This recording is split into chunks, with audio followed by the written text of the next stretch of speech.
You've probably heard the story about Warren Buffett and his wildly successful Berkshire Hathaway. But have you heard the story about his right-hand man, Charlie Munger? Charlie Munger has been the vice chairman of Berkshire Hathaway since 1978. But before joining Warren Buffett, he was a successful lawyer, real estate developer, stock market investor, and hamster breeder? More on this later. Charlie Munger has often said that the most difficult part of becoming financially independent is to get a hold of those first $100,000 or $1 million. Today, both Charlie Munger and Warren Buffett are two of the world's richest men, and none of them inherited their wealth. They're both self-made. Also, they've both been wildly successful as stock market investors. A little-known fact about Charlie Munger, which we'll talk about more later, is that he operated an investment partnership in the 60s and 70s, which has a greater track record than recently acclaimed investors such as Cathie Wood, and even legendary investors such as Peter Lynch. I've made a video about how Warren Buffett made his first $1 million before. While it is basically impossible to even imagine a straighter path to that tricky first million than the one that Buffett took, Munger's was a bit rougher. For most of us, and Munger was no exception, life happens, and the accumulation of wealth may be temporarily interrupted or even take a U-turn due to unexpected circumstances. Therefore, I think you'll find that the story about how Charlie Munger became a millionaire makes for a great complement to the story of Warren Buffett. This is the Swedish Investor, bringing you the best tips and tools for reaching financial freedom through stock market investing. Charlie Munger was born on January 1st, 1924, in Omaha, Nebraska, but our story begins in 1930. Munger and Range. Perhaps you've heard the story about the would-be golf player who was taught by his single-digit handicapped father how to handle a golf club, basically before he had even learned how to walk, who won the Junior World Championship 6 times, who today is tied for the most PGA Tour wins in history. Or maybe you've heard about the 3 daughters of the father who was determined that he could turn any healthy child into a genius, as long as they were highly specialized by age 6. He chose chess for his 3 daughters and drilled them intensely until they became the greatest in history. These are the stories of Tiger Woods and Susan, Sophia, and Judith Polgar. They owe their success in life to an early, intense, and narrow focus on a single study. Charlie Munger's success story couldn't be further from this. Munger's achievements stem from intense study too, but instead of being narrowly focused, it spanned across a wide range of subjects. Munger was moved ahead in elementary school due to a fair bit of homeschooling in reading by his mother, Florence Munger. He was known by his teachers as something of a smartass. Munger didn't particularly idolize his teachers either, as he thought he had found better ones in the many biographies which his parents had bought for him. "Make friends among the eminent dead" is one of Munger's most famous quotes, and he himself made friends with famous dead writers such as Mark Twain, former American presidents such as Benjamin Franklin, also dead, and everything in between. Munger has said that for complex and broad subjects such as stock market investing, a range of skills is required. Though he didn't necessarily realize this at the time when he was 6 years old reading biographies, which he had received for Christmas. Munger himself has said that, "In my whole life, I have known no wise people over a broad subject matter area who didn't read all the time. None. Zero." He is oftentimes referred to as book with legs. Munger the Hamster Breeder. Collecting things have always been human nature. In the 90s, when I grew up, it was all about Pokemon cards. My parents thought it was a terribly wasteful thing to do to spend my money on these pieces of paper. I did not agree, maybe because it wasn't actually my money. In the 30s, parents had completely different things to complain about. A young Charlie Munger was a breeder and collector of hamsters. Yes, the living kind. And at the peak of his collective days, he had as many as 35 of them living in the family basement. It was cool to have different colors and sizes of these rodents, so the kids traded them with each other. Apparently, at 35 though, Charlie's mother had had enough, and she made him get rid of them. Munger and Buffett's grandfather. As a young teenager, Charlie Munger worked at Warren Buffett's grandfather Ernest's grocery store. Ernest was very strict. He made young boys such as Munger work 12-hour shifts without meals or breaks at the very modest salary of $2. No, not $2 per hour, $2 for the whole day. Charlie used to work here during Saturdays, so we can use this information to make our first estimate on how far he had come towards that first $1 million at this point. Let's say that his savings ratio was something like 50%. While I haven't found any information specifying exactly how long Munger stayed at the grocery store, we could expect that he had something like $100 saved at the age of 14 in 1938. Due to inflation, this is equal to more than $1,800 today. Munger has later said that the experience at the grocery store taught him a valuable life lesson. He needed an easier career. Apparently Warren Buffett learned the same thing when he worked in the shop years later. Munger and high school. Munger enrolled at the Central High School, a large public school, in 1938. Had he been born just a few decades earlier, we might never had seen a Charlie Munger, as high schools had just become mainstream in the US. During the period 1910 to 1940, the number of 15 to 18-year-olds enrolled in secondary school increased from only 18% to a whopping 73%. Charlie did come from a family of judges and lawyers though, so had he been born a few years earlier, he may have belonged to those lucky 18%. But still. Munger and Physics. After graduating from Central High School, Charlie Munger left Omaha and never looked back. In 1941, at the age of 17, he attended the University of Michigan, where he chose to major in mathematics. Charlie also happened to enroll in a course in physics and was fascinated with the problem-solving process there. Answers to questions were given in the most fundamental way possible. Isaac Newton said that force equals mass times acceleration. Warren Buffett say that the value of a business equals the value of its cash flows from now until Judgment Day. Charlie Munger say that you marry the best person who is convenient to find and, perhaps most importantly, who will have you back. Munger the Lieutenant. Unsurprisingly, during this period in time, the demand for men for military service was high, and after 2 years at Michigan, Charlie enlisted in the Army Air Corps. This was shortly after his 19th birthday. The program would make him a second lieutenant. For a time he studied meteorology, which was deemed essential to flyers at the time, and he did this at the prestigious University of California Institute of Technology in Pasadena, also known as Caltech.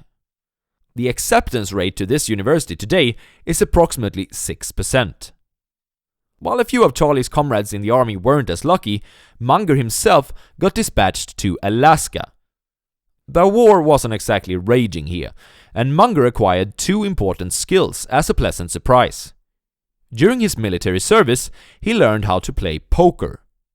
Poker is a game where you must learn to calculate odds and apply a probabilistic mindset, while simultaneously staying very opportunistic. Typically, the odds are stacked against you, and you must learn to throw away most of your hands.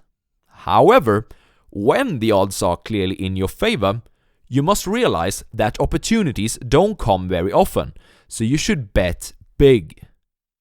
This isn't just a good lesson in poker, and of course what I'm trying to hint at here, for investing, it's a good lesson for life in general. Munger and Nancy. While in the military, Munger got married to a girl named Nancy Huggins, who was introduced to him through his younger sister. Warren Buffett actually found his first wife the same way, so I guess I'm probably screwed as an investor, as I found my girlfriend through Tinder.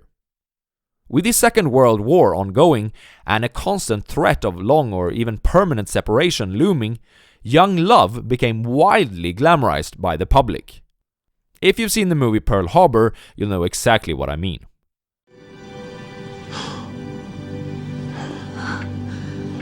told you I'd come back.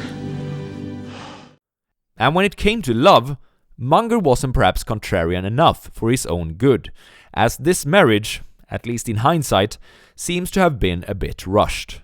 They got married in 1945, he 21 and she 19. If there was any material wealth to Charlie's name at this point, he has failed to mention it. While Charlie knew that compound interest was a force to be reckoned with, and that, until now, he had kinda let it slip away, he had been compounding something else. He had been compounding knowledge. And soon enough, he was going to leverage this knowledge to make himself a buck. Munger the Harvard student. Charlie's grandfather, Thomas Charles Munger, was a federal judge, and Charlie's father, Alfred Munger, was a lawyer. So, you can say that the next step in Charlie's journey was more or less inevitable. He has said himself that he was born into it.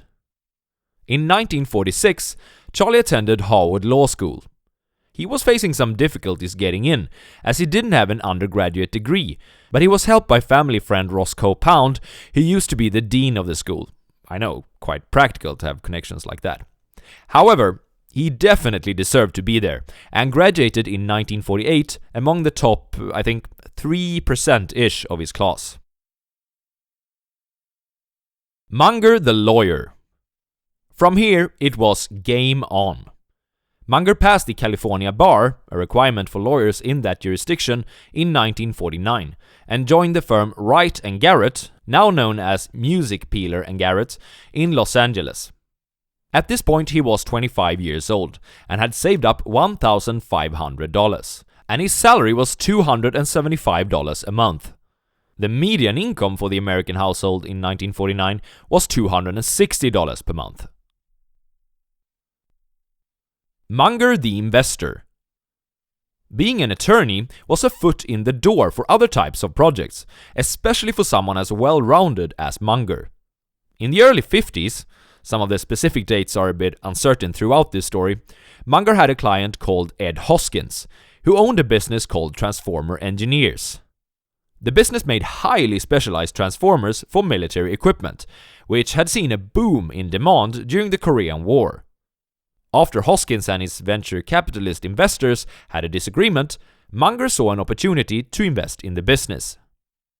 The primary lesson from this early investment of Munger is probably a via negativa one, understanding what not to do. Because no sooner than Munger had invested, the Korean War ended, and the demand for the product of Transformer Engineers dropped drastically. The lesson? Do not invest in a sloppy business. Munger likes to say that the difference between a good business and a bad business is that good businesses throw up one easy decision after another. The bad business throws up painful decisions time after time. Warren Buffett likes to say that when a manager with a reputation for brilliance tackles a business with a reputation for bad economics, it is the reputation of the business that remains intact. Hoskins and Munger did manage to sell the business at a nice profit eventually in 1961, but only after many years of hardship. The importance of this investment cannot be overstated, as it taught Munger to focus on quality businesses. This would not only allow Munger himself to later create better returns than people like Peter Lynch and Cathie Wood, it also shaped Warren Buffett's investment philosophy to allow him and Munger combined to create the best investment track record in history. Munger and Setbacks. As stated in the intro of this video, Munger's path to his first million wasn't as linear as Buffett's, and in 1953, Munger had his first real setback. He and Nancy Huggins had a divorce, and as Charlie's daughter Molly would recall later, he lost nearly everything in this separation. Nancy kept the house and the children, while Munger moved into a bachelor accommodation nearby. Also, it appears that the divorce wasn't really Charlie's initiative either. As if that wasn't enough, Charlie's son Teddy got ill with leukemia soon thereafter. Leukemia, back in those days, was essentially a death sentence, There wasn't much to do about it. Medical bills weren't covered by any insurance either, and Charlie was watching his son slowly slip away. Teddy died in 1955. After such a massive hit, both mentally and financially, most people would probably not recover. But this is something which amazes me about Charlie's story. Because Charlie had just begun. You should never, when facing some unbelievable tragedy, let one tragedy increase to 2 or 3 through your failure of will. Munger's many mental models. The previous quote is just a stunning example of someone who's able to see the world as it is, without letting emotions or biases steer one's actions. How? How is Munger able to think like this, even during the toughest of circumstances?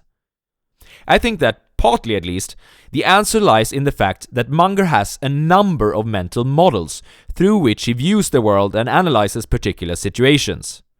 I will now give you 6 such models, which I know that Munger has been using extensively throughout his life.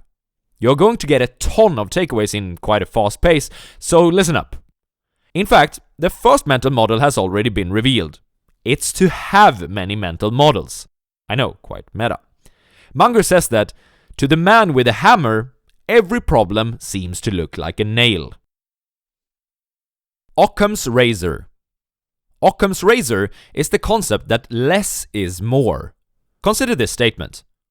He's a bad person because he's a terrible driver, he has bad breath, and he also killed a guy. Wouldn't it have been easier and more accurate to just state that he's a bad person because he killed a guy? In many situations, less is more, and you should always try to narrow problems and their conclusions down to avoid noise. Opportunity costs. If you invest your money in company A, you cannot simultaneously invest that same money in company B. It means that you have a trade-off, a choice to make. Munger argues that investing is basically the task of achieving the highest possible opportunity cost. Maybe company A seems attractive if you only compare it to company B, but boy, if you had known about company C, you would never even have a look at company A again. Lollapalooza. A Lollapalooza effect is achieved when enough positive variables are combined together. 1 plus 1 isn't 2 anymore, but 3. And 1 plus 1 plus 1 isn't 3, but rather 6 or 7. One could view it as the compounding of positives. For example, Charlie argues that Coca-Cola has been such a tremendous success because it was able to combine a great product with powerful stimulants, clever marketing, ease of availability, and social proofing. Remove one of these 5 and Coke's popularity may fall to that of Dr. Pepper's. Remove 2 and Coke wouldn't be on the market at all. Staying opportunistic. Most people aren't lucky enough to have a ton of opportunities just thrown upon them all the time. So, for God's sake, don't hang back like a timid little rabbit when opportunity actually does present itself. If you remove the, say, 20 best transactions from Berkshire Hathaway, like Geico, See's Candies, Coke, The Washington Post, National Indemnity, etc., its track record would have been a complete joke. Invert. Always invert. This is one of Charlie Munger's all-time favorite lines, coupled with, "All I want to know is where I'm going to die, so I'll never go there." To invert something means to reverse engineer it. It means starting with the end goal in mind, so that you can then decide on how to get there. In the case of Munger's line, it's of course with the intent of not getting there. If you think about it, this whole video is inverted. Reaching $1 million is the end goal, and we are now looking at an example of how an investor can achieve that. Invert. Always invert. There are many more models which Charlie uses, such as the margin of safety, staying within your circle of competence, mean reversion, etc. So I might have to make a video of its own about this topic at some point. If you'd like to see such a video in the future, please do me a favor and like this video for the YouTube algorithm. Also, please comment "Make Munger's models" down below. Munger and Nancy. While I might sound like a broken record now, this is actually a new event in Munger's life. In 1955, Charlie met Nancy number 2, Nancy Barry Borthwick. They were married in 1956 when Charlie was 32. Charlie had 2 daughters and Nancy had 2 boys from a previous marriage, so you could say that Charlie's family grew through mergers and acquisitions at this time. Later, there would be some organic growth too, as the two had 4 new children together. By the way, I do not recommend this type of breeding strategy if you want to reach your first $1 million as fast as possible. Munger and Buffett. Even though Charlie Munger and Warren Buffett both were from Omaha, and they had both worked at Buffett's grandfather Ernest's grocery store, they had never met in person. Well, not until now at least. In 1959, they were introduced to each other through mutual friends, when Munger was returning to Omaha to take care of his father's estate. Munger and Buffett hit it off immediately, and as you say, the rest is history. It has often been emphasized, both on this channel and elsewhere, how influential Charlie Munger was for Warren Buffett's career. And well, as Warren Buffett is the most successful investor through history, I guess that makes sense. Before Warren Buffett met Charlie Munger, he had been limiting his investing almost exclusively to something which his mentor Benjamin Graham referred to as cigar butts. Companies that were incredibly cheap, but at the same time, companies with financial metrics that only a mother could love. There are 2 factors to consider in the investing process, according to Munger: quality and price. The trick is to get more quality than you pay for in price. Munger was ready to pay a higher price as long as he could get outstanding quality, while Buffett had been schooled to just get some quality, but on the condition that it was very cheap. Charlie, because of his prior experience with Transformers engineers, had a different viewpoint here, and soon Buffett was listening to him.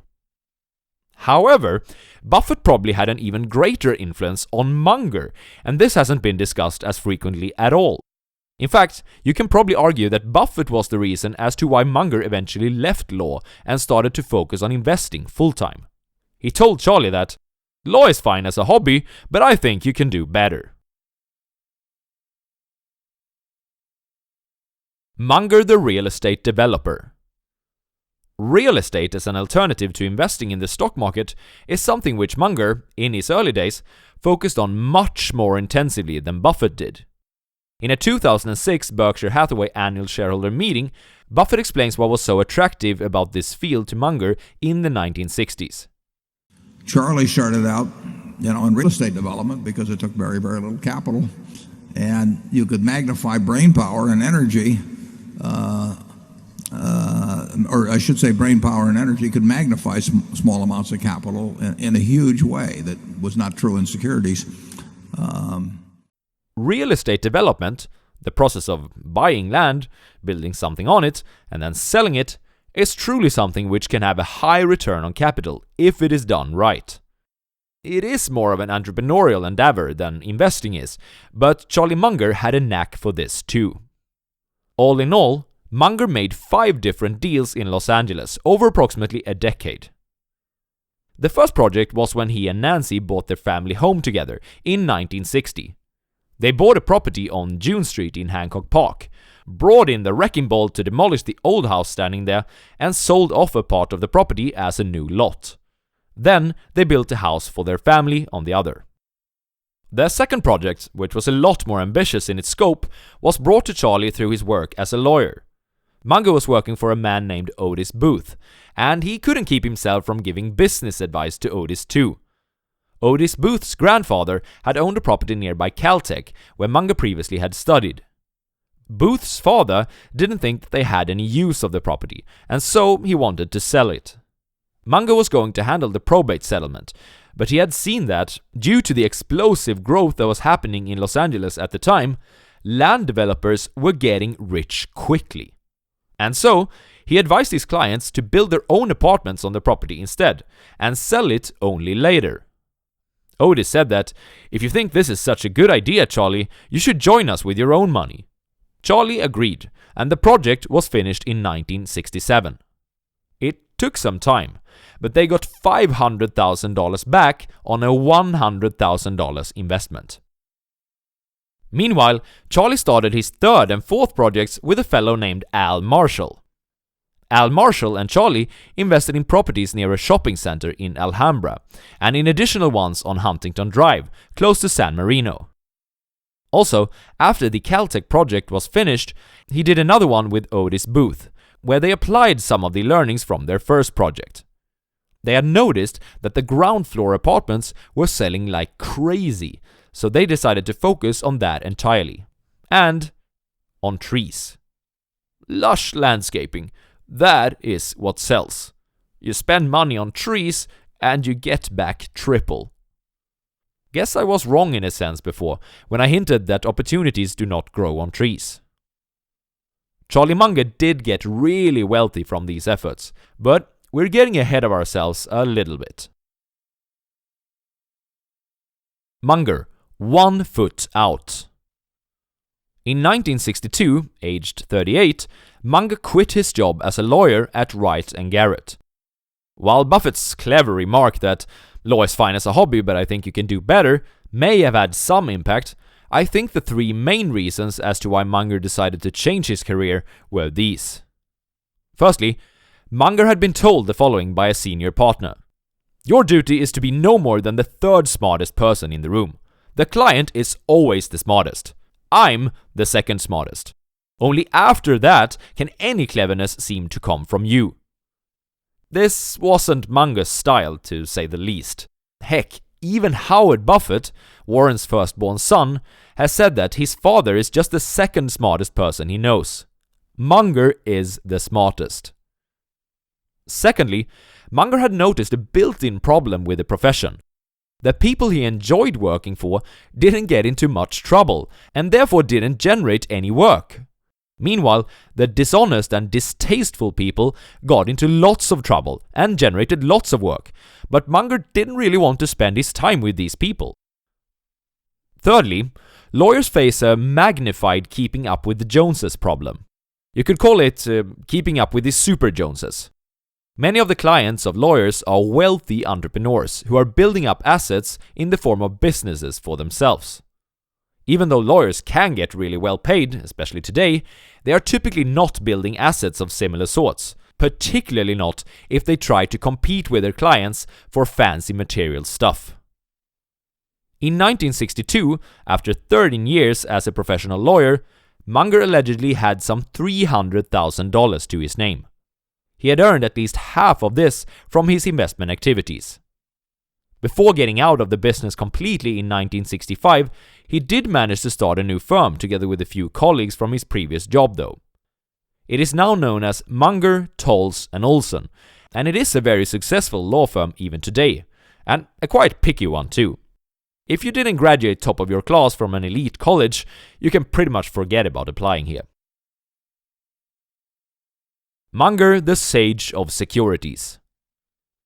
Munger must have had a terribly busy year in 1962, because besides starting a law firm, doing real estate development, and producing kids with Nancy, he also decided to set up an investment partnership, not unlike the one that Warren Buffett already had.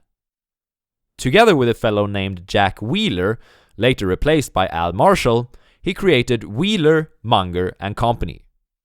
They were joined by some outside investors, but didn't really focus on expanding the business in that manner. Here are the yearly results of the investment returns of the partnership from 1962 to 1975, compared to the S&P 500 during the same period. Munger's partnership compounded at 19.8% per year for 14 years. That is quite impressive, but it is even more impressive when you consider that the S&P 500 compounded at just 5.9% with dividends reinvested during the same period. It is even so impressive that it beats the legendary investor Peter Lynch and his track record at the Fidelity Magellan Fund during 1977 to 1990, when you look at relative performance versus the S&P 500. And it is better than the track record of Cathie Wood when you look at her ARK Innovation ETF from 2015 to 2020 and combine it with her previous management at Alice Bernstein's Strategic Research from 2006 to 2013. Unfortunately, there isn't much public information available regarding the investments that were made in the partnership, but I've snapped up some bits and pieces for you. Alice Schroeder describes in her book The Snowball that Munger did a huge trade in British Columbia Power, which was trading at around $19 and was being taken over by the Canadian government at $22. Allegedly, Munger put up all the money of the partnership and then some in this deal, but only because it was basically certain that this couldn't go wrong.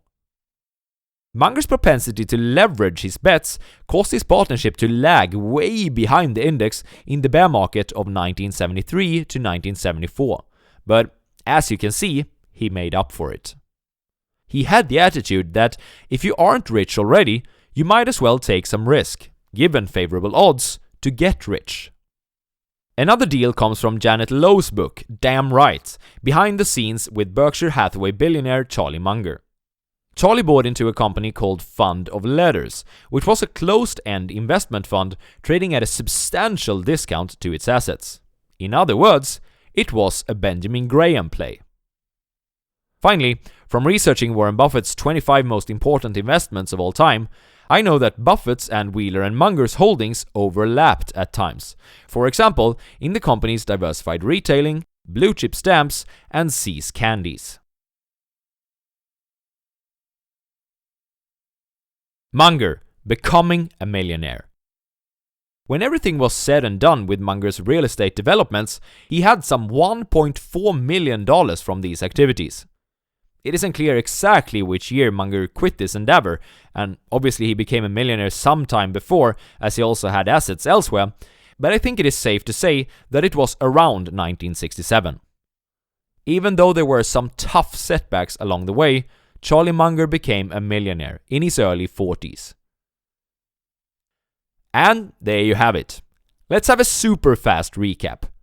Charlie Munger became a millionaire by reading, breeding hamsters, nah, probably not, learning about odds and probabilities, working as a lawyer, learning the difference between a good and a bad business, seizing opportunities to create powerful connections, developing real estate, and taking quite big risks investing with leverage.